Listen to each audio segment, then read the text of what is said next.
अखिलेश और डिंपल यादव की जोड़ी लोकसभा में धमाल मचा रही है। दोनों की तस्वीरों की खूब चर्चा हो रही है। पहली बार ऐसा हुआ है कि अखिलेश और डिंपल दोनों लोकसभा में एक साथ सांसद हैं। अखिलेश कन्नौज से सांसद हैं तो वहीं डिंपल यादव मैनपुरी से सांसद है। पहले ऐसा होता था कि कभी डिंपल लोकसभा में रहती थी तो अखिलेश सांसद नहीं होते थे, तो कभी अखिलेश सांसद होते थे तो डिंपल नहीं होती थी। लेकिन इस बार दोनों ही एक साथ सांसद बन चुके हैं, तो एक साथ संसद जा रहे हैं और एक साथ दिखाई दे रहे हैं और लोगों को ये बहुत पसंद आ रहा है।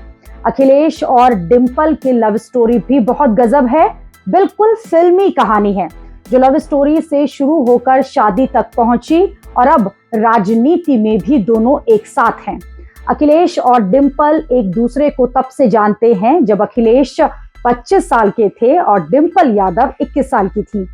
दोनों के परिवार का बैकग्राउंड भी अलग अलग था। अखिलेश जहां यूपी के सीएम के बेटे थे तो वहीं डिंपल इंडियन आर्मी के कर्नल की बेटी थी जो उत्तराखंड के गढ़वाल के रहने वाले थे। लेकिन डिंपल का परिवार कभी पुणे तो कभी लखनऊ जैसे शहरों में रहा है। लखनऊ में कुछ समय रहने के दौरान ही एक कॉमन फ्रेंड के जरिए डिंपल की पहचान मुलाकात अखिलेश से हुई और फिर ये दोस्ती आगे बढ़कर लव स्टोरी और फिर शादी करने तक पहुंच गई।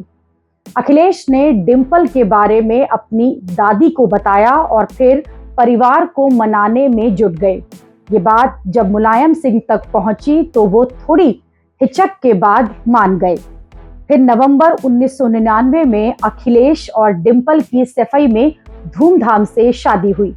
एक बार अखिलेश ने कहा था कि डिंपल उनकी लेडी लक हैं क्योंकि शादी के तुरंत बाद वो देश के सबसे युवा सांसद बन गए। अखिलेश ने ये भी एक बार कहा था कि उनकी और डिंपल की जाति अलग अलग है, फिर भी दोनों ने शादी की, इसलिए कोई उन्हें जातिवादी नहीं कह सकता है। अखिलेश और डिंपल की शादी को अब 25 साल हो चुके हैं। उनकी 2 बेटियां और एक बेटा है। सबसे बड़ी बेटी अदिति हैं जिसने अपनी मां डिंपल के प्रचार में मैनपुरी में खूब मेहनत की थी। इस बार अदिति यादव अभी 21 साल की हैं और लंदन में पढ़ती हैं। लंदन से ही वो अपनी मां के चुनाव प्रचार के लिए मैनपुरी आई थी और उनकी बहुत चर्चा इस चुनाव में हुई थी।